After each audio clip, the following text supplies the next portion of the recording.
Whoever you love, we welcome you. Whoever you are, we welcome you. Wherever you come from, we welcome you. Whoever you love, we welcome you.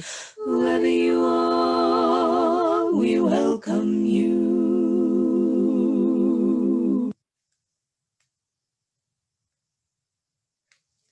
Whoever you are, we welcome you.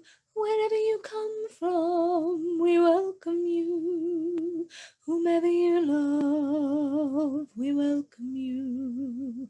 Whoever you are, we welcome you.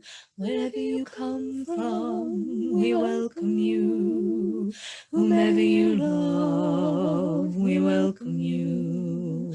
Whoever you are, we welcome you. Wherever you come from, we welcome you. Whomever you love, we welcome you. Whoever you are, we welcome you.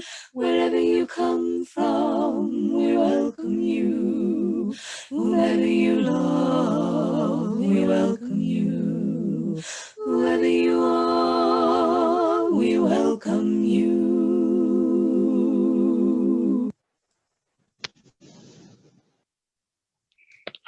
Whoever you are, we welcome you. Wherever you come from, we welcome you. Whomever you love, we welcome you. Whoever you are, we welcome you. Wherever you come from, we welcome you.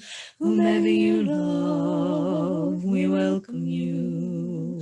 Whoever you are, we welcome you. Wherever you come from, we welcome you. Whomever you love, we welcome you. Whoever you are, we welcome you.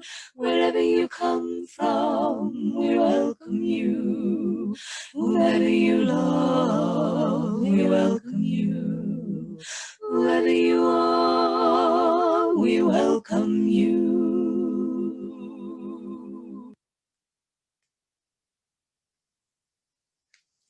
Whoever you are, we welcome you. Wherever you come from, we welcome you. Whomever you love, we welcome you. Whoever you are, we welcome you. Wherever you come from, we welcome you. Whomever you love, we welcome you. Whoever you are, we welcome you. Wherever you come from, we welcome you.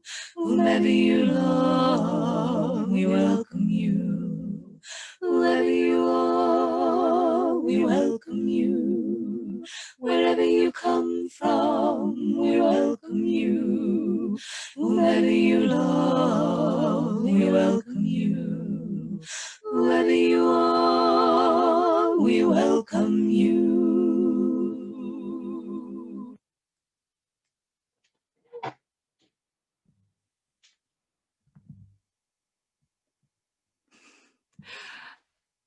Welcome all to this first Sunday in December. It's December!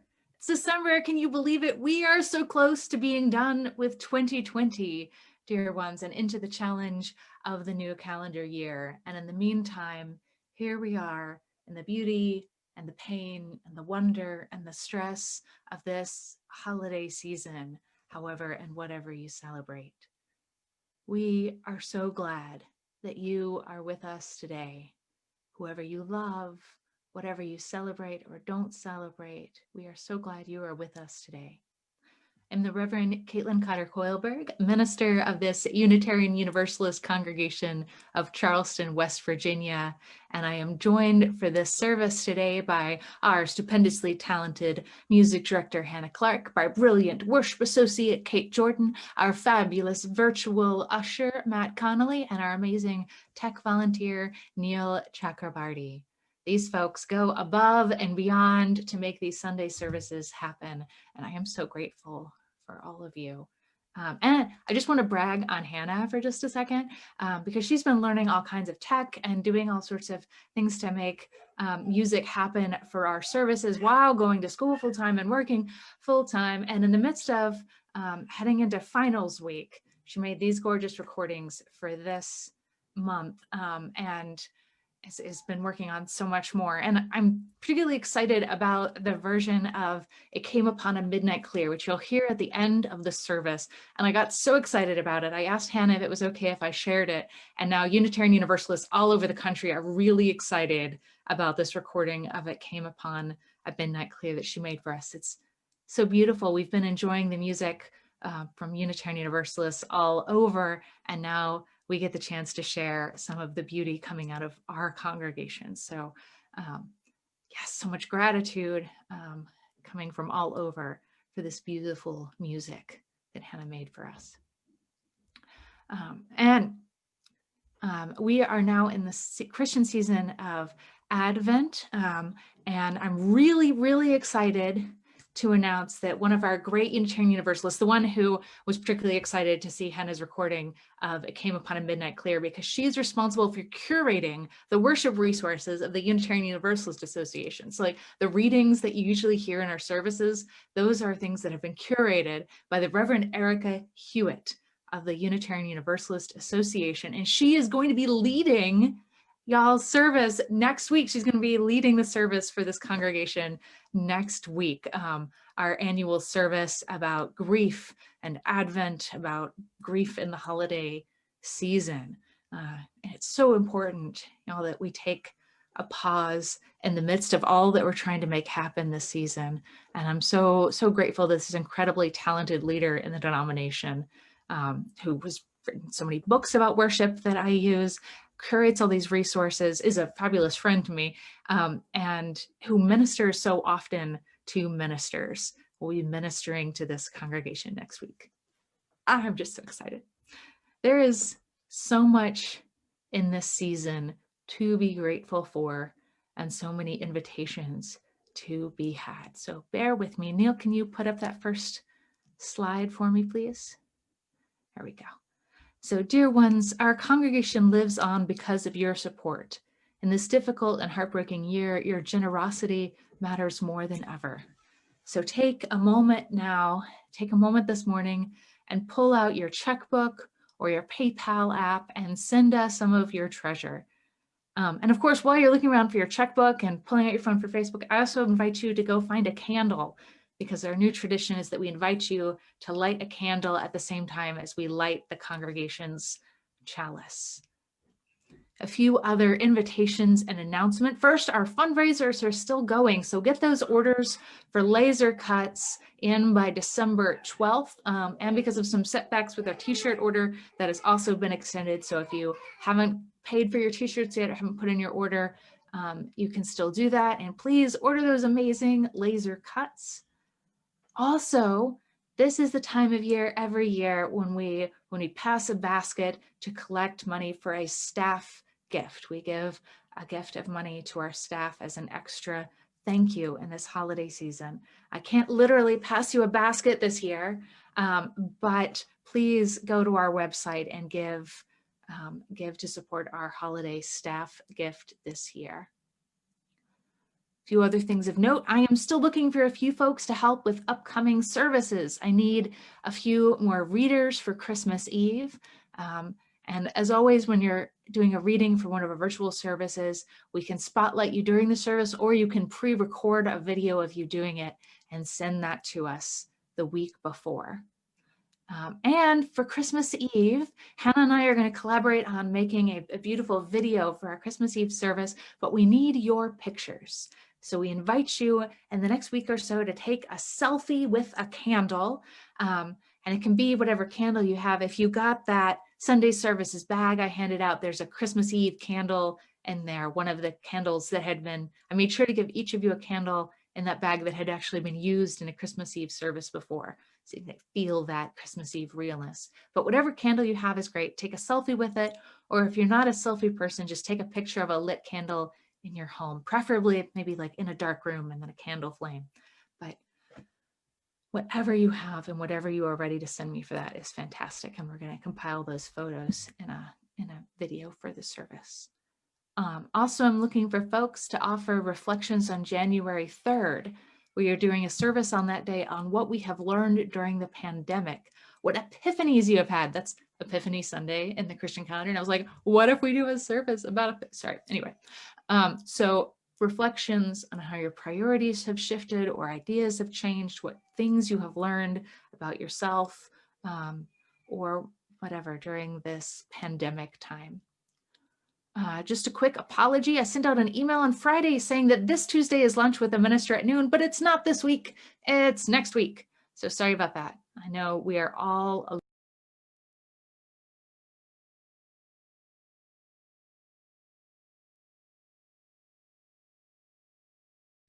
all right. I think we're ready to go again. So I was just saying as our service got turned off there, got ended, that I accidentally sent out an email saying that lunch with the minister was this Tuesday, but it is in fact next, not this week, but the one after. I was saying we're all more befuddled in the midst of this pandemic, and then we all got kicked out of worship, which was like the perfect comedic timing. And also, I hope it doesn't happen again. So we've got another invitation for you. So Neil, can you go to the next slide, please? Neil, can you hear me? Nope, not that one. There should have been. Oops. Well, it looks like something went wrong with our slides. Oh, there it goes. Woohoo! Woohoo! Okay. So, if you go and you have to, unfortunately, kind of type this whole thing out because you can't get to it for some reason from their homepage, although you can also find the link from the Church of the Larger Fellowship's Facebook page. But we wanted to invite you into the prison ministry of Unitarian Universalism. They do some specific stuff for the holidays each year, and we wanted to invite you all to take part in that. Usually this time of year, the children invite you into the Adopt a Family program of Covenant House. And we had the fantastic problem this year that there were no families left to adopt, that all of the program was full up with generous folks. And so we looked around, Jocelyn and I, our RE coordinator, for what else we could do. And we got excited about this opportunity for us all to give to prison ministry in various ways. So you can send a message of support. You can send stamps to an incarcerated Unitarian Universalist. You can even sponsor a Unitarian Universalist into the Worthy Now program, which gives a lot of support to incarcerated Unitarian Universalists, whatever you are moved to do. And I will also email out this link. So if you don't want to try and write that whole thing out, don't worry. It will arrive in your email. I was like, oh, great. And Matt just put it in the chat box as well. Thank you, Matt. Like I said, our volunteers always going above and beyond to make things happen. So with all of that, I'm going to end the spotlight there. And I invite you, those of you who are on Zoom with me, to move to gallery view for a minute so we can wave hello to each other. And whether you are on Facebook or on Zoom, I invite you to type in the chat box your hellos and your answer to the question, because it's Deck the Hall Sunday. My question is, what is your favorite holiday decoration this time of year? What is your favorite bedazzlement of the season, if you have one? So type in your hellos and just wave. And remember also, we can say I love you by doing this with our hands. Or by holding our hands over hearts to show that we're hugging each other. We need to find new ways to show our love. Tinsel. Yes, tinsel and anything glittery. Christmas lights. Yes. Neil, I love that your kids love Christmas lights. I love Christmas lights. Yes. So much that glitters and shines in this season. Homemade wreaths. Beautiful. Or right, the Chris Higgins wreaths we love. Well, speaking of fabulous things and fabulous folks, Kate, would you clear Christmas lights? Yes. Would you lead our opening reading, please?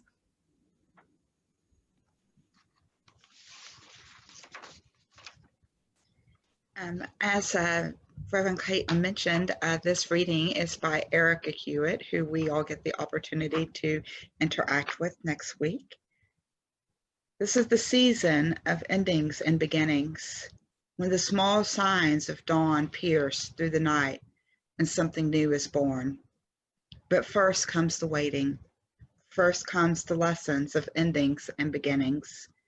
The presence of life, the sheltering spirit of love, grieves with those sweeping up the debris of loss, waits with those who restlessly reach out for change, grants us courage in the night to guard each other's dreams for this holy, wondrous universe. Grant us, O universe, unfolding in mystery, a sense of your timing. May we loosen our grip on that which doesn't serve us, leaving behind that which we have outworn and outgrown. Teach us the lessons of beginnings. Remind us that such waitings and endings may be a starting place, a planting of seeds which brings to birth that which is ready to be born. Something right and just and different, a new song, a deeper relationship, a fuller love, in the fullness of time.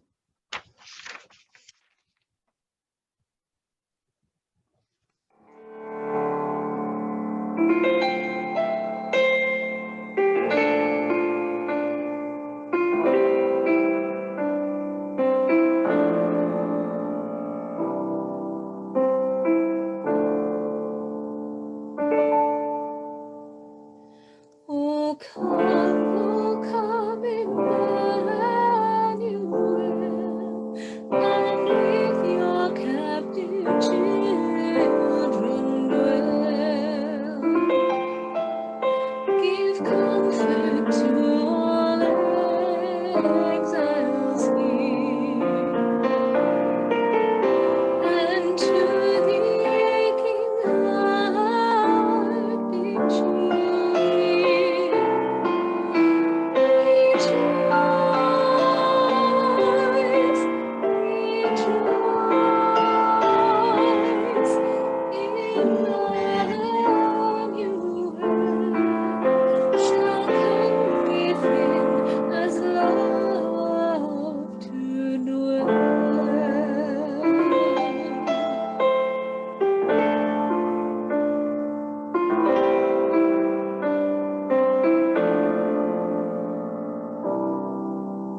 Oh, come you standing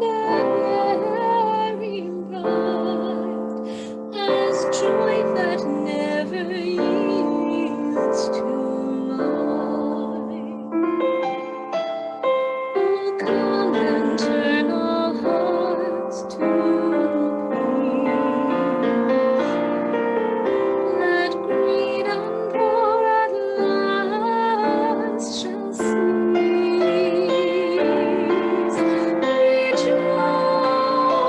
Rejoice, rejoice,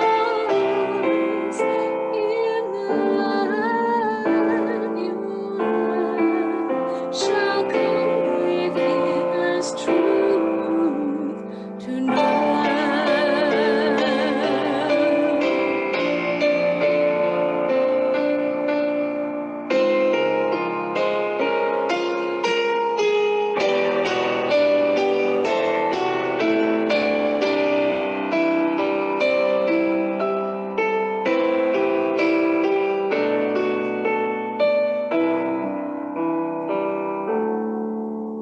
Oh, come your days bring calm and cheer our spirits by your presence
Our chalice lighting words today are written by Deborah Burrell. Fire consumes and casts a bright light. May our chalice flame consume our regrets for the past, our fears about the future, and our worries about today. May it light for us a path of joy and peace.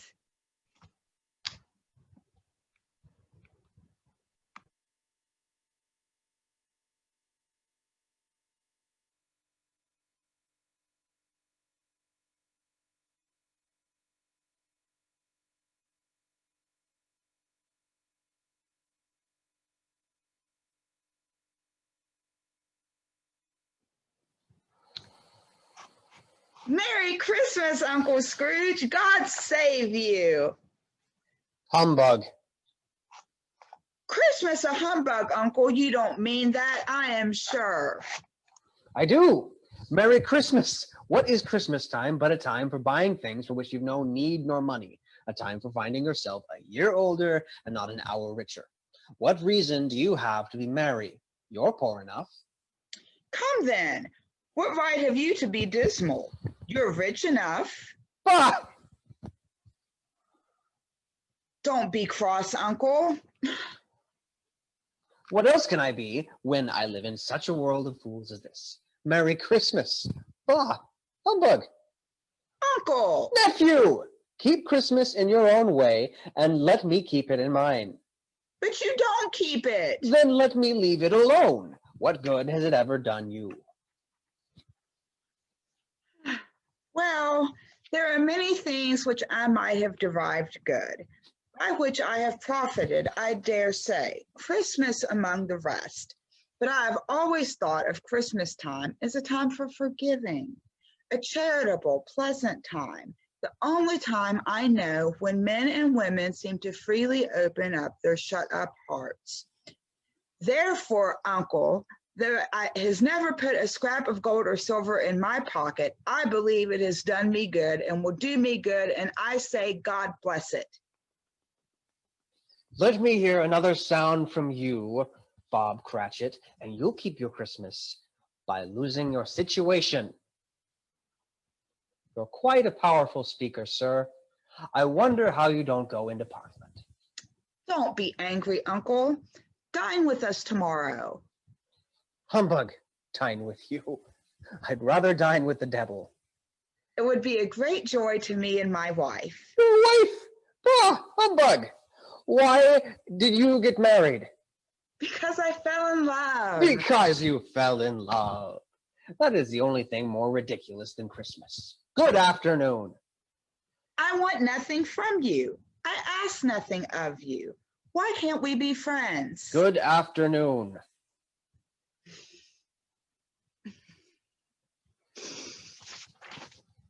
I am sorry with all my heart to find you so resolute. We have never had any quarrel to which I have been a party. Humph! But I'll keep my Christmas humor to the last. So Merry Christmas, Uncle. Good afternoon. And a Happy New Year. Bah! Humbug! Merry Christmas, Fred. Merry Christmas.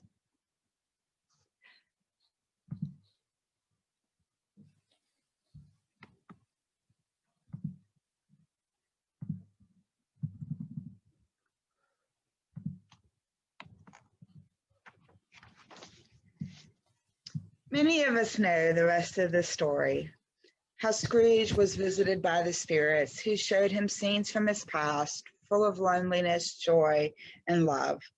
Scenes from the Christmas present that showed him how others were enjoying the Christmas season in new and innovative ways, and episodes from the future that showed what would happen if he didn't open up his heart.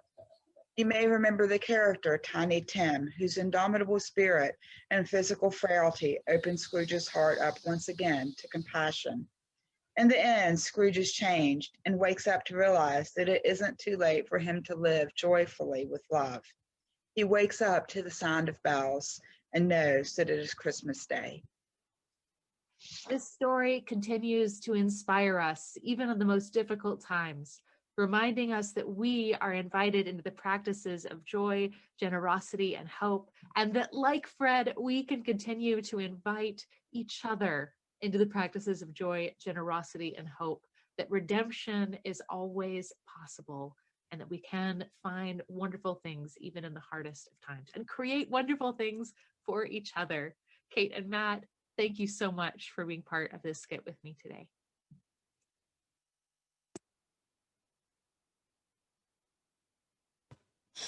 Deck the hall with boughs of holly, fa la la la la la la la la. 'Tis the season to be jolly, fa la la la la la la la la. Don we now our gay apparel, fa la la la la la la la. Troll the ancient Yuletide carol, fa la la la la la la la la. See the blazing Yule before us, fa la la la la la la la la. Strike the harp and join the chorus, la la la la la la la la la. Follow me in merry measure, la la la la la la la la. While I tell of Yuletide treasure, la la la la la la la la. Fast away the old year passes, la la la la la la la la la. Hail the new year, lads and lasses, la la la la la la la la la. Sing we joyous all together, la la la la la la la. Heedless of the wind and weather, la la la la la la la.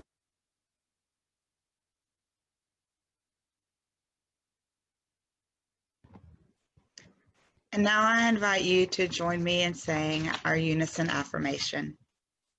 Love is the spirit of our faith, and service its law. This is our great covenant, to dwell together in peace and to seek the truth in love and to help one another.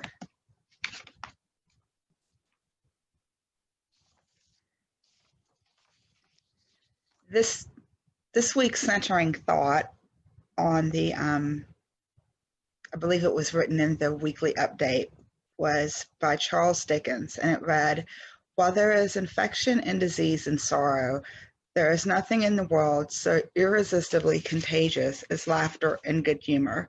So I would like to begin by thanking Reverend Caitlin and Matt for blessing me with laughter and humor yesterday, as doing our skit was much fun and probably the most laughter I've had in at least 2-3 weeks.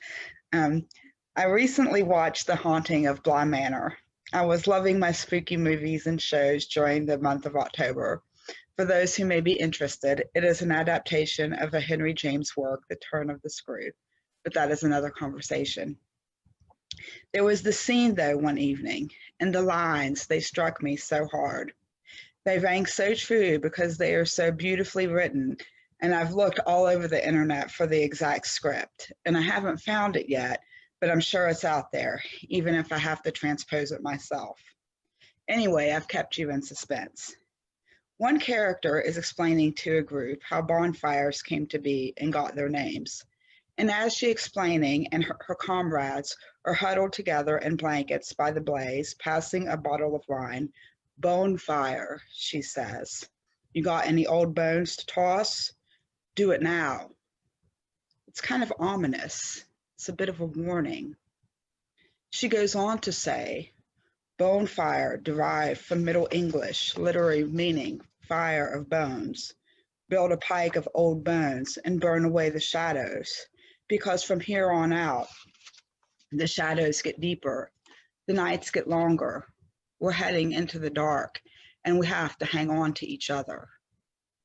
The mood of the scene is really dark, like you can feel the cold. Her friends inquire, "Throw bones?" And she explains that the dark is heavy. It is burdensome. Now is the time to lighten our load so that we can help carry each other. When I sat and I watched this scene, I rewinded it and I watched it again. I was just kind of amazed, not because it was a new concept or an idea, but the words were so perfectly put together. Here I was on a cold October night. Here I was trudging through mundane, sometimes maddening days at work. Here I was missing my friends and parties and shenanigans. Here I was watching the people around me barely hanging on, and perfect words fell on my ears to remind me that this is what you and I must do as we enter into this month and this time with all of the challenges that we have already faced. Lighten your load, open your heart, find joy in things as silly as Saturday morning skits. There is joy to be had. Take Fred's advice. I drove to work on December 1 in a winter wonderland. I had to keep reminding myself to drive and look at the road because everything around me was absolutely stunning. Up and up that hill, the higher I went, the more beautiful life became. I was actually never so happy to arrive at work.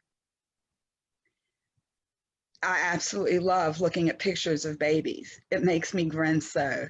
Thank you, Sarah and Reverend Caitlin. And goofy socks. And I love that our new boss is super excited about having a dress-up day the week before Christmas. And my brother had a cookie decorating contest at his work. And these are joys, the lights we all need in the dark. Do not be afraid.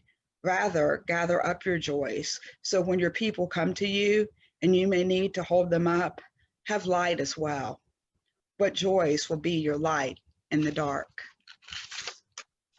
I now invite you to sing with us again the Advent hymn, O Come Emmanuel.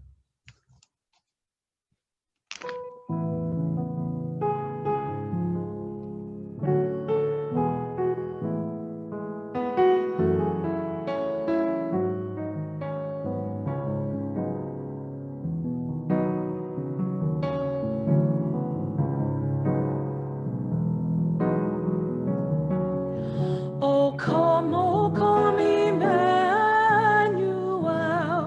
and with your captive children dwell. Give comfort to all exiles here, and to the aching heart bid cheer. Rejoice, rejoice, Emmanuel shall come within as love to dwell. Oh, come, you splendor very bright, as joy that never yields to might. Oh, come and turn all hearts to peace, that greed and war at last shall cease. Rejoice, rejoice, Emmanuel shall come within as truth to dwell. Oh, come, you day spring, come and cheer our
now is the time when we light our candle for those affected by COVID, which is all of us and some of us more than others. As I light this candle, I invite you to type in the chat box, whether you are on Facebook or Zoom, who or what you are holding in your heart today. Who or what do you want held in the heart of our congregation today? As always, I am holding all of those incarcerated, all of those locked behind walls today, especially the people of all ages and genders trapped in concentration camps within our borders. And this weekend, I am holding the community of Middle Collegiate Church in New York, which burned this weekend, and all those who have been transformed by the transformative love of that congregation. We hold in our hearts all those who are sick or fear getting sick, all those grieving losses. And we hold in joy too all those celebrating new life, celebrating babies, as Kate mentioned, which brings so much joy to all of us, the beauty of the season that we find in snow, in wreaths, in lights, in menorahs, in so many things. But this time, I invite you into the spirit of prayer. I invite you to get comfortable in your seat. Perhaps rest your feet on the floor or your hands in your lap. You may wish to close your eyes or to focus your eyes on a candle flame. And I offer you this prayer by my colleague, the Reverend Kristen Schmidt. Good with us, God with us, for the beauty of bare branches, for reddest berries and evergreen trees, for crisp mornings and the song of winter birds, we lift up our hearts in thanks. For many of us, this is usually a season filled with joy and wonder, seasonal work, parties and concerts, laughter and generosity. People relish the days devoted to reading and cooking, children and family, traditions and recipes handed down through generations. And yet, this has been a year like no other. The holidays will be different. This year, perhaps more than any other, the yearning of the Advent season sounds deeply within us. In these days when so much death and despair surrounds us, we wait, waiting for signs that things will finally change, that the shift we've all been waiting for will finally happen, that truth and justice, peace and mercy will overwhelm this weary world of ours. In this season of waiting, many of us ache. We ache for some help, for a break, for forgiveness, for a rest, for friends and loved ones who are unwell, for those bathed in perpetual light who live in our memories, whose memories may haunt us every holiday. And so we pray. We pray for the day when love will overwhelm the world, when all people will have enough, when, as the old song goes, hope will sing its triumph and sadness flee. Good with us, God with us, we are a people both thankful and aching, and yet through it all we arise and shine. For your light, our light has come, and it is always with us. And the dawn of that great day, the day of hope, the day of peace, the day of joy and love, is coming. Please join me in a moment of silence.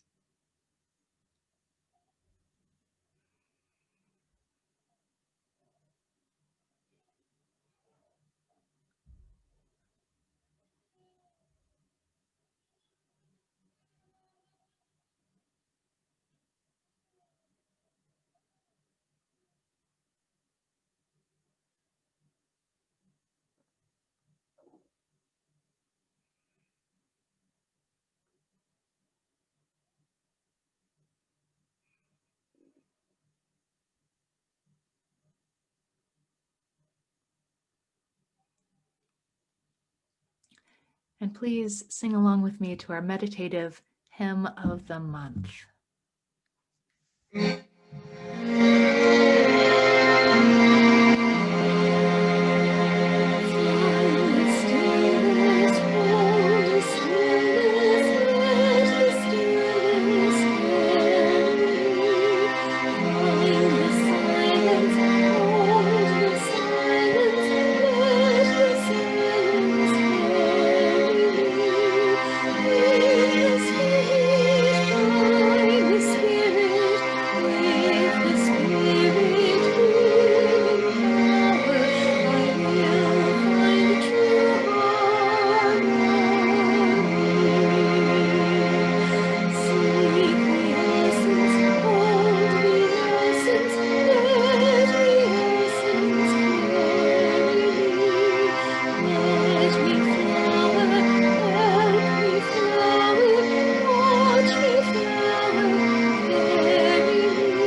In December of 1940, Time magazine published an article about what was happening with Christmas in England that year. The article referred to English Christmas that year as Blitzmis, because of course, in December of 1940, Great Britain was under attack from Germany. That season was the height of what was called the Blitz. So it was a Blitzmas that year when grief and fear were all around as the Nazi bombardment continued. So how do you make holiday cheer under those kinds of conditions? I don't know if you've read about the Blitz, but it was pretty terrifying and horrible. The article was all about how Britons were celebrating the holiday, what was different and what was the same. Because of course, like rationing meant that the food was different and that children weren't getting the usual sorts of toys. And we know, of course, many children were also separated from their families, sent into the countryside for their safety, which is a traumatic thing all on its own. And nightly blackouts meant that caroling had to be canceled. Instead, folks gathered around the radio in their fallout shelters to listen to the BBC's Christmas Under Fire program, which makes me think, right, about things like the Disney Sing-Along, which I was on TV this week. 80 years ago, it was the BBC with, and I quote from the article, Welsh workers singing in a factory, an army choir in the Holy Land, and a broadcast from an RAF patrol plane over the channel. In 2020, and has been a lot of celebrity singers caroling in their own living rooms and kitchens and backyards, or dancing alone with a COVID-tested camera crew on the set of things like Dancing with the Stars. There is something bleak and yet reassuring about famous people also being impacted by these sorts of international events, right? And taking it seriously and doing the best with where they are. Like I imagine it was both tough and reassuring that the official royal Christmas card of 1940 featured a picture of the king and queen standing in front of the part of their palace that had been destroyed by German bombs. Like in our 2020 pandemic season, the city folk of England were huddled inside that holiday season, right? And there's a stay-at-home order going into effect again in California. Kind of makes me think of the blackout, right? That you were during Blitzmis, everyone go home, stay inside. And like 2020's pandemic winter holiday season, 1940's Blitzmis still had plenty of things like Christmas trees. Apparently, just about like every big fallout shelter had their own Christmas tree. And then they had all these modified theater traditions and dinners as well. They wouldn't have done skits over Zoom, of course, because Zoom definitely wasn't a thing yet. But amateur theater was definitely happening. Refugees from Germany, the Time article mentioned, were a big part of celebrations happening in some of these fallout shelters. They cited in particular the example that in the crypt shelter of one London church, a nativity play, The Christmas Story, was scheduled to be performed by a German refugee cast wholly composed of non-Aryans who are Christians. Right? Thinking about refugees in the holiday season, huddling in fallout shelters, telling the Christmas story. I loved another little detail from the article in particular, that a quartet of carol singers in Dickens costumes were hired to go from one smart London restaurant to another, taking up charity collections for the blind. Because it is always good to remember the lessons of Dickens, and in particular Dickens' Christmas Carol, and to invite generosity, even in the midst of the very worst of times, even in the toughest of circumstances. It's good to remember that we can reinvent beloved holiday traditions to fit dangerous and uncertain times. This has not been an easy year, but we can still make good and joyful things happen. We saw at Halloween just how much whimsical fun can still happen while we keep each other safe from this deadly disease. Y'all made community happen on Thanksgiving Day. Not the same as it has been before, but thanks to Carol and Laura and Matt and others, connection still happened. And unlike the British folk singing carols in the London tube station fallout shelters with passing trains messing up their tinsel decorations. I read that they like tried to hang tinsel in the tube stations, but then the trains would mess it up. And I was like, oh. But unlike them, we do have something of a timeline for when this current crisis will be over, right? The folks huddled together underground, hearing bombs overhead, didn't have any idea when the bombing or the war would end. We have an idea of when vaccines will happen for our beloveds in hospitals and care homes and beyond. I know personally I will breathe a little better when my loved ones who work as chaplains and nurses and surgeons and such are all vaccinated, when all of our people in nursing and retirement homes and our essential workers and our high-risk folks are able to access the vaccine. It's going to be a while before large-scale gatherings or even normal Sunday services will resume, and things like our Unitarian Universalist Association's General Assembly for the summer have already been canceled. But still, we are able to look ahead to safer times, to shifting slowly back into seeing each other in person. At Blitzmis, they had no idea what sort of timeline they were on. And the Blitz, what we call the Blitz, ended in May of 1941. But of course, the war kept going until 1945, right? And some air raids continued. And Great Britain continued to be changed. It was fundamentally altered. A generation was traumatized.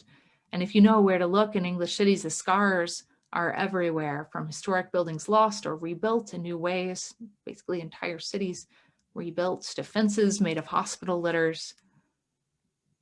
And we here on this continent and in these Appalachian Mountains did not remain unscathed in that time of global crisis either, right? I walk in the Capitol nearly every day, and I always try to take a moment of quiet in the War Memorial there, that beautiful quiet space with the lists of names rising above your head. Even the baby is quiet when we roll through there. Those far-off wars brought grief to these mountains. I remember when this pandemic started, when it started hearing about it in the news, somehow it didn't occur to me that it could possibly reach here in our lovely little Appalachian city. The devastation of the virus in Italy and China and so on seemed really remote from our daily lives. And now our bus drivers and grocery store workers and all the rest of us wear masks to keep each other safe. We cancel events and move them online, like our beloved River Arts Festival, even our Sunday services like this one. Thinking about how surprising this was for me, I can't help but think of the people of Coventry, the city of Coventry in England, where the Blitz hit particularly hard and people were particularly unprepared. They did not think they would be a target, and then suddenly they were. And it was horrific. Something like 3/4 of the city center were burned in one night of bombing, right? The medieval cathedral at the center of Coventry that was destroyed in the Blitz became a symbol. First, a symbol of Nazi aggression. It was on the front page of all the newspapers worldwide. And then it became a symbol of peace and reconciliation. The BBC broadcast the Christmas Mass that year from the ruins of the cathedral. And when the local community went to rebuild, they left those cathedral ruins. You can still visit them as ruins today, as a reminder of what happened and of the futility and waste of war. And it's a quote from the cathedral's official history. In the days that followed, 2 enduring symbols emerged from the rubble. 2 charred roof beams, which had fallen in the shape of a cross, were bound and placed at the site of the ruined altar, and 3 medieval roof nails were also formed into a cross, which became the original cross of nails, which is now on the high altar at the new cathedral. Shortly after, the words "Father, forgive," deliberately neutral in content, were inscribed on the wall of the ruined chancel, and Provost de Coward made a commitment not to seek revenge, but to strive for forgiveness and reconciliation with those responsible. During the BBC radio broadcast from the cathedral ruins on Christmas Day 1940, he declared that when the war was over, we should work with those who had been enemies to build a kinder, more Christ-like world. And that was the origin of what has come to be called the Community of the Cross of Nails, which is now a worldwide network of 240 churches, charities, peace-building centers, and educational and training organizations, all inspired by the Coventry story of destruction, rebuilding, and renewal. and all active in various forms of reconciliation. They work on everything from racism to post-Civil War situations, all over the place. It's a beautiful Christmas story, right? After the war, that little city of Coventry, so devastated by German bombs, was paired with Dresden, so devastated by Allied bombing. And now if you go to see the ruins of the cathedral, you'll also see on cathedral grounds a beautiful monument, a sculpture from the city of Dresden there by the ruins. That congregation took what they learned about reconciliation and healing to help other communities reeling from violence and division around the world. It matters how we respond to tragedy and crisis, to danger, what we learn, what we let go of, as Kate mentioned, and how we help each other, how we treat each other in times of crisis. When the pandemic arrived in West Virginia, I was still on maternity leave, but I was, of course, thinking about our community in danger, all the terrible choices we had to keep each other safe. And I found myself thinking, as we came into danger, about a community of people who particularly knows what it means to live with danger. I thought about firefighters. I lived with firefighters when I worked for the Forest Service in Alaska. I shared a bunkhouse with them. And since then, I've always paid attention to news stories about firefighting, particularly as climate change has made our wildfires ever worse. If you remember back in 2013, that entire team of firefighters died fighting a blaze, the Granite Mountain Hotshots in Arizona. A lot has been written about those guys. There's a movie, there's books. But I remember in that year, one particular article, I couldn't find it, I've been searching, but I remember this article very clearly. It really emphasized, it went into depth about how the firefighters dealt with each other in the day-to-day, what their relationship with each other was like, and how much they said, "I love you." It went into depth with how these men were remembered not just for their physical bravery, but for their love for what they did, but especially love for those in their lives, and love for their community, and love for each other. That in a society where men are often discouraged from showing affection, these were loving men. That one of the actors from the movie has talked about, that's what he admired most about the man whose part he played, how that firefighter said, "I love you," unreservedly and unashamedly, courageously in his life. So I thought about that story as the pandemic reached our mountains, as I reflected on how I would shift my ministry with all of you this year. Obviously, I was also thinking about all of the technical stuff, right? The Zoom and the video editing and so on. But the adaptive change I've made, and you may have noticed some of you, is that I'm trying to say I love you more. This has been one of my personal commitments this year, is to say the words, "I love you." To say it in different ways. I've been using traditional language for congregations and their leaders, for how leaders of congregations and clergy speak to the people of the congregations they serve. Dear ones, beloved. You'll notice that language in the emails that I send. That's been a conscious choice because, like firefighters in wildfire season or English citizens struggling to keep their spirits up under bombardment, we are in a moment of danger and grief, a moment of transformation. Now is a time to be tender with each other, to be mindful in our approach to each other, in our approach to the season, in our approach to the coming days and weeks and months. This is not the Blitz or the Yarnell Hill fire, but this global crisis will change our community. I hope it will make us more accessible, more tender, more caring. I hope this holiday season we shine out for each other with creative, compassionate, courageous love, finding new ways to celebrate, letting go, and letting ourselves grieve what can't happen this year or shouldn't happen this season, holding our shared grief gently, letting go and embracing, letting go of what doesn't serve us and embracing what does. I hope we are able to be present with all the weirdness and the wonder that is this holiday season. I know we will continue to live into our principles and ideals together, even as we are apart. This is not Blitzmis, but it is an opportunity to look for meaning in these winter holidays, whichever ones we celebrate, that goes beyond the trappings and traditions into resilience and reverence and the practice of hope, that remind us that more than anything else, this is a season of love. I love you so much, dear ones. Please join me now in singing along to this hymn of peace written by Unitarian minister Edmund Sears in 1849 as a reminder of what those who celebrate Christmas are called to work for this season, in particular, what the holiday of Christmas is all about.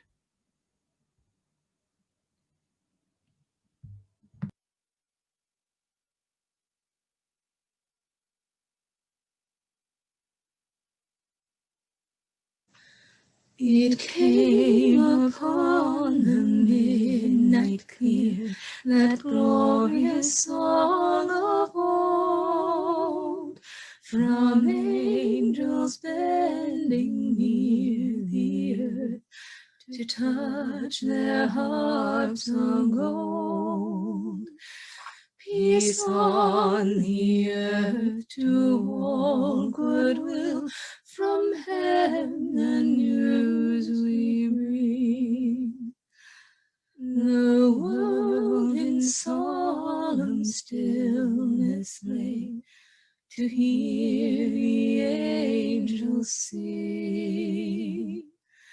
Still through the cloven skies they come, with peaceful wings unfurled, and still their heavenly music floats o'er all the weary world. Above its sad and lonely plains, they bend on hovering wings, and ever o'er its babble sounds the blessed angels sing. But with the woes of war and strife, the world has suffered long. Beneath the angels' strain have rolled 2,000 years of wrong. And we who fight the wars hear not the love song which they bring. Oh, hush the noise of battle strife, and hear the angels sing. For lo, the days are hastening on, by prophet bards foretold,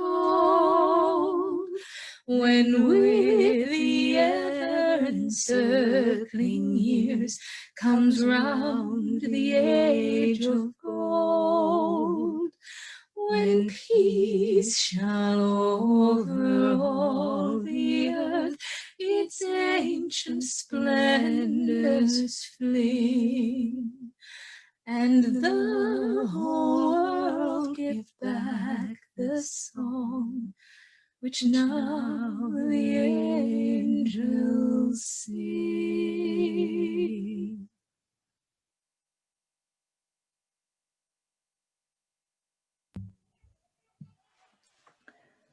And we extinguish this chalice, but not the warmth of this community, not the call to the practice of hope, of love, of joy that resounds throughout our tradition and throughout the season. Dear ones, this week I hope you find and follow invitations to whimsy, to beauty, to generosity, to joy, to letting go.